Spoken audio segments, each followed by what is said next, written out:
very, very interesting subject today. We're talking about International Women's Day, and we've got quite a few topics to cover. We're going to talk about how Isabella got involved in logistics and the story about how she was always around myself, who was always driving lorries, riding motorcycles, vans. And we were just saying that one of her first experiences in a truck was falling out and breaking her collarbone from the passengers. Yeah, that's not a good one. I do remember lots of good ones as a child when we had the contract for Sony and we went to an event. And I remember I was a big New Kids on the Block fan, and we got free posters and free Walkmans. Yeah, Walkman. God, that's going back in time, isn't it? And lots of events and things. Sony was a big brand, wasn't it? A big business. And we were doing they were doing a lot of promotion. I think it was the 1989 or 1987 World Cup. Yeah. And I couldn't get anybody to work over the weekend, and it was thrown on me by Sony at the last minute. We need all this point of sale material all out and handed out to handaways, giveaways. So I had all the kids and all their friends working all weekend, Saturday and Sunday, putting things in envelopes, putting stuff together. And my second son, Nathan, did nothing but moan about it all the time. I'm the only kid at school who has to work all over the week or half term. But we said, never mind, that's what it's like in logistics, you never stop. Well, that was one of the key things as well, because being obviously involved in a family business, and to get me away from my mother, we were always all dragged into work. So through the summer holidays, when we'd done her head in enough, yes. I think you were told to bring us all in. So find them something to do, which is never difficult for me to find anybody something to do. There is always plenty to do. Well, I can remember going back to when we had the document folders, when we had no obviously technology. So and everybody used to send their PODs up by them sacks. They were like blue, like mailbags type things. And everybody used to send them up on the trailer. And then I'd have to sit there with a marker code and mark. Them all in. No. Oh. This is the next stage. You're going back. I remember we then evolved. This was the evolution. And we had, what was that system? Relayer. That was the year 2000, just before the. Yeah, it's probably a little bit before that. It was the Ken Wode system, which was called. Oh dear! Can't remember. I thought it was Relayer. It was a TAD system. But what I had to do is I had to put a black marker through all the barcodes, and then we had this one machine in customer services. Oh, you scanned it on. You're right. Yeah, and you had to process it through the machine, and then that scanned the POD onto the system. And that was when we used to take the scraps by fax. Yes. And then we moved on there. We were all sold the Millennium Bug. Yes. And we all went out and we bought brand new hardware. Yeah. We got new software because the whole world was going to stop. Yeah. During the millennium, because no computer, lifts weren't going to work, airplanes were going to drop out of the sky. I'm sure you're hearing similar things now about a different subject. I won't go into that subject, but similar sort of thing. So we were forced to invest lots of money in new hardware, new software. Yeah. And we also had some very silly jobs. One of the jobs I had was from Ericsson's. And believe it or not, they used to make mobile phones, Ericsson's. And they were responsible for putting up all the mobile network sites. Yeah. And they were convinced for the Millennium Bug that a load of equipment was not going to handle it. So they had 10 drivers based all over the country, all had to be available. And I mean, I'm going back to the year 2000. On one given day? New Year's Eve. That was easy to get staff. Well, it was easy because after 1 o'clock and nothing happened, they could all start their celebrations, and they paid £500 per person if they went nowhere. Yeah. So you didn't find it difficult to get staff then? Well, it was. I was going to say, it still must have been. Yeah, it was still hard. And I think there were always people that were prepared to give it up. New Year's Eve was more of a celebration though back then. Yes. I think New Year's Eve has lost its edge to it in terms of celebrating. I think, years ago, people celebrated it a bit more. So I think it probably might have been more difficult. It's probably easier to a degree, believe it or not, to get staff to work New Year's Eve, especially if you're paying double time, I suppose. So yeah, I remember lots of my childhood revolved around logistics, definitely. Yes. And every time we went on holiday in the UK, it always involved a depot visit. And normally more than one. And sometimes we'd be carrying goods, wouldn't we? Yeah, we'd be carrying a delivery or a job, or we'd have to pick one up. And it wasn't just one visit to the depot, it involved several. It could be every day if you were lucky, a treat. So not that I minded that, but, it all centred around. I remember, your phone going off in the middle of the night, 3 o'clock in the morning, 2 o'clock in the morning, constantly with problem, that couldn't be resolved. I don't know why, but a problem on nights that couldn't be resolved with an issue, and you had to make a decision or a call. I remember hearing your phone go off a lot in the middle of the night and wake everybody up because of an issue. So I'd say that my life has definitely been around logistics from a very early age and gave me a good education. And Nathan won an award at school because they were all told, no money, get as far as you can in the UK. There was 5 of them in each team, and they stayed on the trunk and went up to Scotland. Did they? And they slept in the depot, didn't spend any money. They got about 5 times further than anybody else. I didn't know that. Yeah, they went up and down. You asked Nathan, went up. And I don't think it would be, I think probably frowned upon now. They have 5 kids sat in a sleeper bed in the back of a tractor. I bet they had quite an adventure. Oh, yeah, they really enjoyed it. And this business is definitely an adventure. It is. The things that happen here, in a day don't happen in most people's lifetime. We've been on Crime Watch. Do you remember when we were on Crime Watch? Yes, and that was not because I'd been up to anything for a change. It wasn't that. It was when it was a dreadful incident. One of our, twice we've been on Crime Watch. Once was when we had a vehicle that was forced off the road on the M6, and the driver was put in the boot of a car, threatening he was going to be thrown in the can. They stole all the whole trailer full of Sony stuff. Yeah. And they had blue lights on it and like a police car. Another time, we had a driver who picked up a woman at Corley Services and thrown her out the cab, which he said she jumped in a Cammy. I can still remember it. And in the end, because she died, they could never quite prosecute it. But we didn't keep him, obviously, at that time. But there's always... and recently I was on the ITV News. You were talking about fuel. Yeah, you are. You're like a celebrity. And I was on ITV News when we moved into in 1987. Unit 2 was that? Yeah, Unit 2 Kings. Well, that was a big deal if you think back then. It was a big new estate, and we'd got one of the prime units. And wasn't it recession at that time? Yes, it was. So nobody was really buying brand new units, were they, or renting them? So that was quite interesting. Well, we got that on the back of the Sony account. Yeah. We were doing a lot of pick and pack and running vehicles in Sony colours for them. Yeah. But very interesting. But again, everything evolves. The first colour TV... not colour TV, the first flat screen TV I saw was at Sony. It was a plasma, and it was £8,000. This is in the 80s. £8,000. So everything we were carrying for Sony, even those Walkman, and again, you're going back to the 80s, they were £200 or £90. Yeah. So there was a lot of value in getting them delivered. When obviously everything got made in Taiwan or it was cheaper. Korea or China, and the price dropped, and as we now know, you can buy a flat screen TV for 150 quid. The money to deliver it is not there. You say that, but there's lots of things that has evolved, but there's lots of things that are still the same. Yes. The problems and the challenges are still the same, partly in our industry because of people.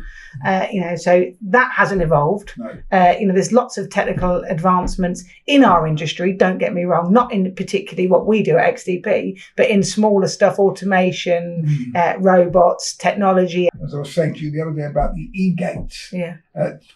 When you come through your passport, once upon a time someone was standing there to look at your passport. But McDonald's is the best example of this. They were the first people to do that with that screen. And the thing that really, really impressed me with the McDonald's screen was when I went to a very rural part of France, I just hit the Union Jack flag. Yeah. And you could just order everything. It was perfect. But there's that new brand that I saw yesterday, that Itsu, which is it's really taking off.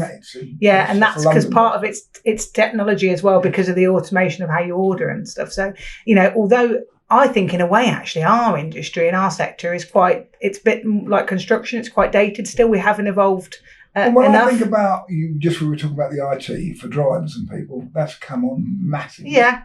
I mean, but POD, I suppose. We used to know, in all fairness though, I had a radio mast on Crystal Palace. Yeah. That used to cover 50 miles around London.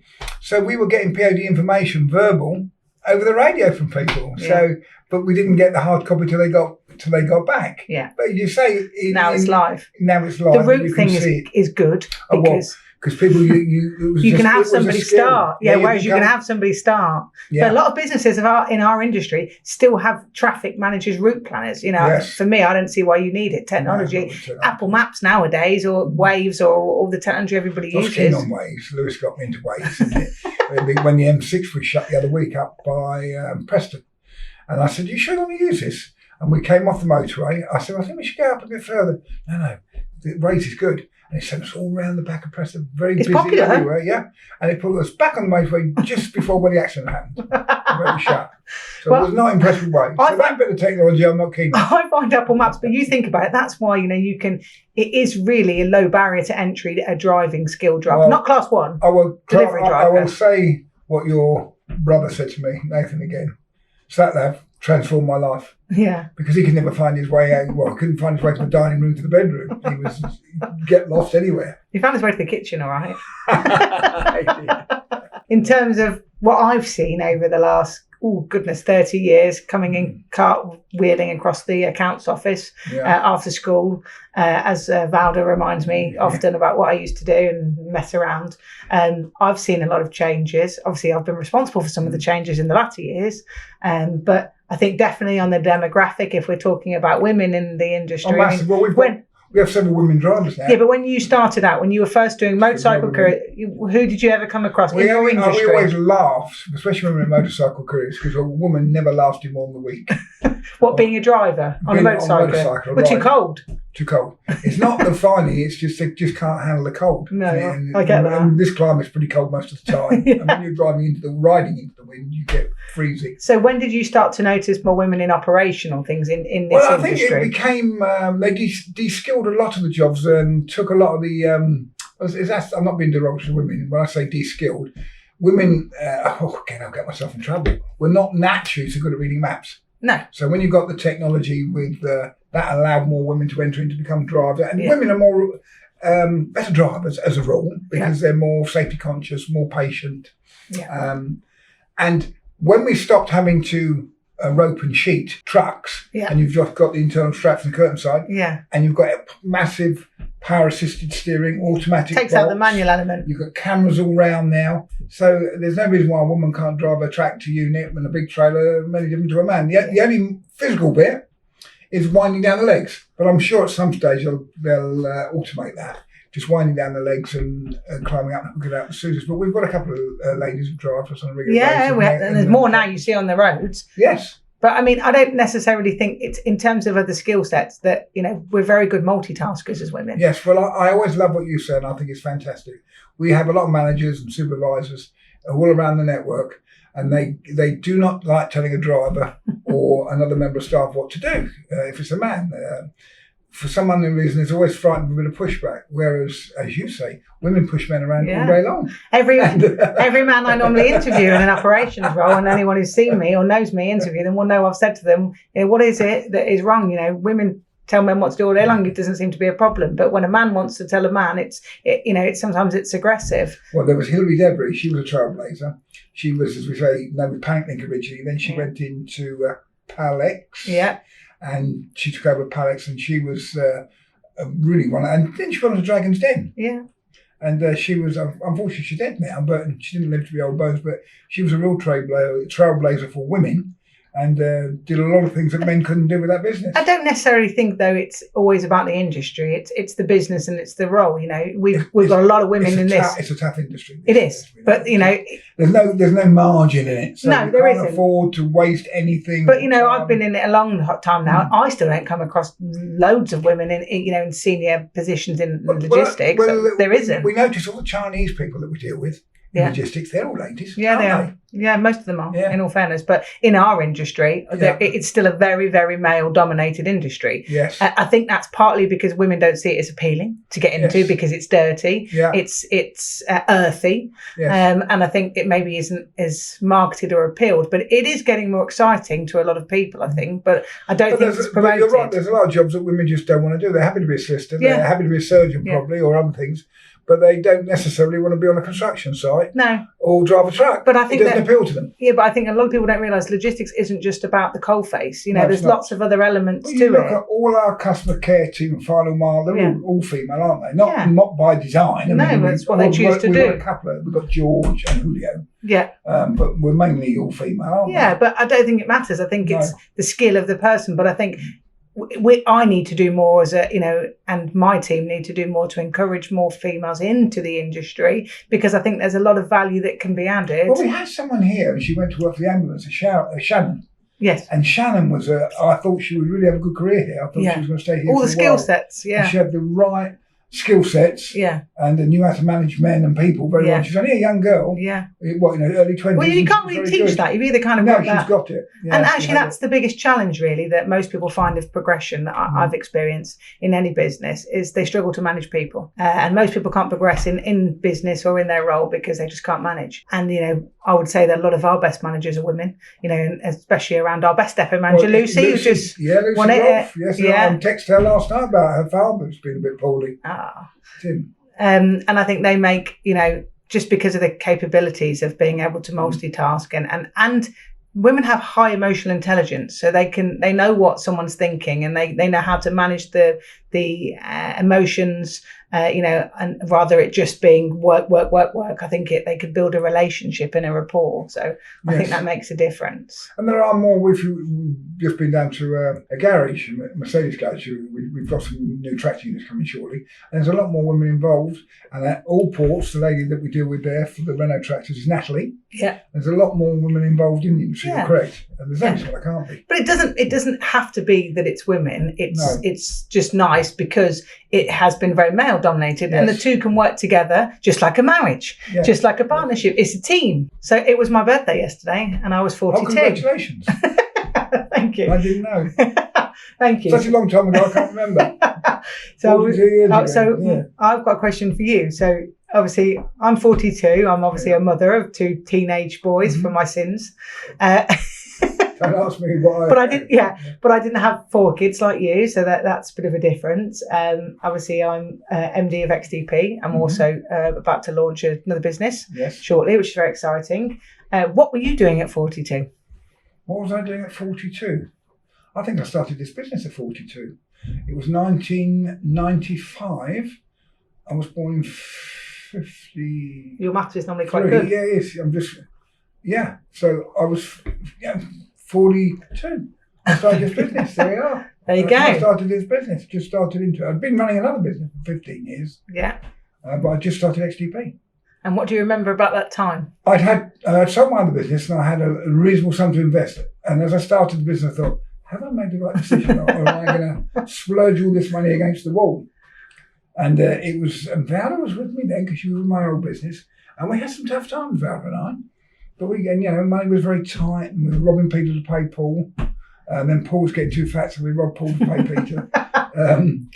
But it was tough. But after especially the first 6 months when you set up a new business, then after the first 18 months, we really started to make some money. I mean, when I say made money in this business, made 2-3%. You don't make big money in logistics. And was there a point in that first kind of 6 to 9 months where you thought, I don't think this is going to work? No. Because I just knew you'd make it work. You'd make it work. You might have to change your approach. You might have to change the market you're selling to, but it's always you just got to find a way. Yeah, it's like NASA and Apollo 13 when they were we've got a matchbox, this, that, and this is broken. How do we make something to help us land? Yeah. No one says, oh no, we can't. We're going to be lost in space.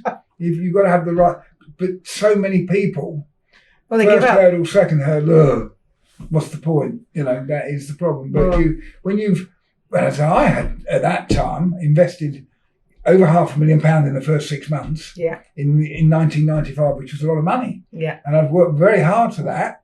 And my house would be on the line, all the other bits and pieces. I couldn't afford to fail. No.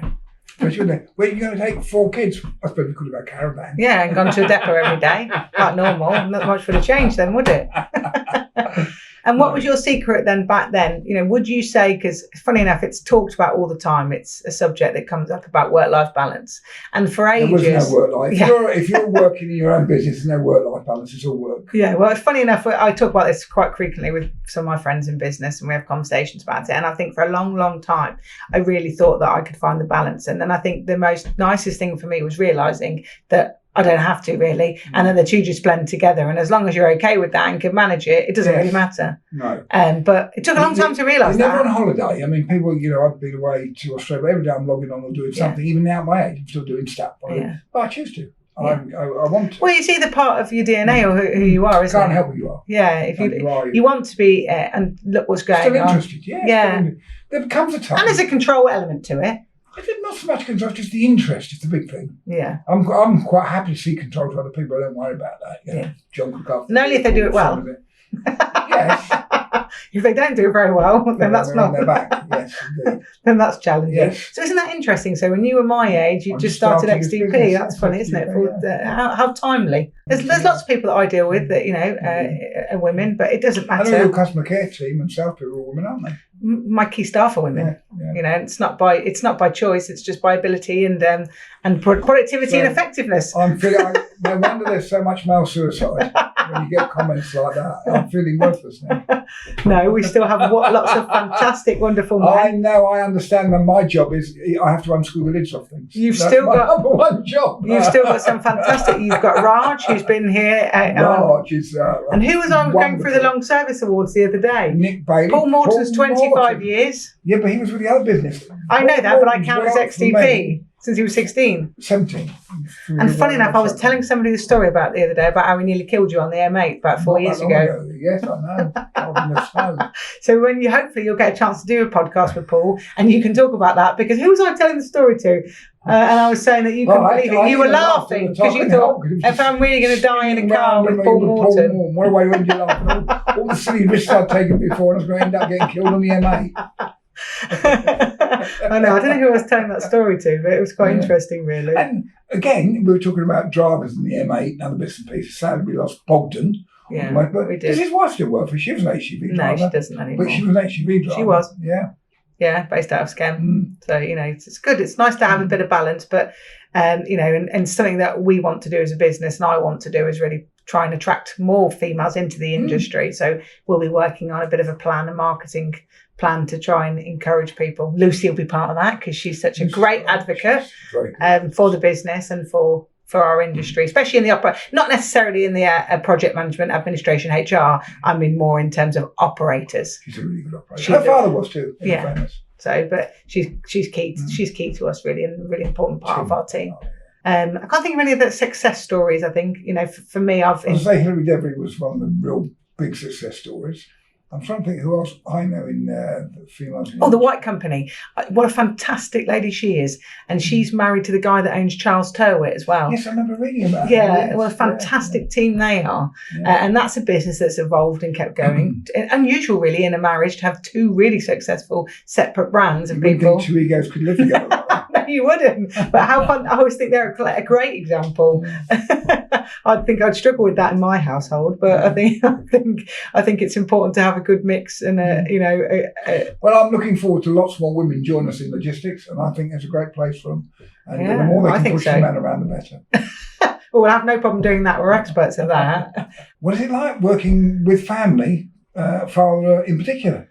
Well, working with family, I'd say, is very difficult. Yes, I'd say that it brings a different dynamic to most people in business because there is no separation. It's home and it's work. It all blends into one, and it can cause challenges within the family dynamic. There's definitely challenges to it, but there's definitely lots of positives because family have your back, and you can rely on your family, and most of the time. And I think that when you're giving it to a family member to do it or you're asking them to do something for them, they're doing it for the best interests of you and your family and the business. And I don't think you can get any better loyalty than that. Holding a porcelain tray up. Yeah. So, I mean, that outweighs the negativity or the family dynamics. But, you have to work really hard never to fall out. Me personally, how have I found it working with you? I think we've always worked quite well together. I think so, yes. Yeah, I think we agree on most things. If we disagree... Well, I'm happy to let you make your decision, and it can be wrong sometimes. If I disagreed with you, if I felt really strongly about it... I'm not that bothered. No, but I tell you, and we might have a bit of an argument about it, and then at the end of the day, you'll say that's your decision. But you'll say it's your decision. If you make the wrong move, it's up to you. You'll pay for it. You've got to dig your way out of it. So I think that's a good thing, but we don't really disagree on that much. We have similar views. I've worked with you a long time now. I think ultimately I really enjoy it and I like working with you, and you still add a lot of value to XDP and the business. No, not yet. Neither you or Max just yet. You're all right for a bit. What about last Max? Please. You've got a lot of experience, a lot of value, and you're a massive part of the business. No, we're still key to what we do at XDP and key to me. Let's ask you the Lost Parcel question. If you had to lose something, what would you lose? Bad health. Don't say Matthew. Bad health. I would, health to me, health and family are the most important things there is. Family and health. So I'd like to lose any bad health or issues that I have and get rid of them for good. I love what Sylvester Stallone says, and I only watched a little bit of it, yeah, and that is so true. Nathan said to me, I watched Sylvester. He's got 2 daughters and a wife and that, and people come and talk to him and says, look, the most valuable asset I have is my time. Please don't waste my time. I'm not wasting my time anymore. Yeah. So the money's got plenty of money. And I had a conversation with, funny enough, about you mustn't waste your time. I had that conversation with a builder recently, and he said to me, you're really quick at making decisions. I like working with you because you're so quick. And I said, that's because I value your time. Your time is valuable. My time is valuable. And there's a lot of people that time waste and waste your time. And I won't let people waste my time. And, because I don't let people waste my time, I won't waste your time. And I think that's the key. It's a very important asset that we don't realise, particularly when we're younger. No, I don't think so. Well, thank you very much. That's been an absolute pleasure. Thank you, daughter.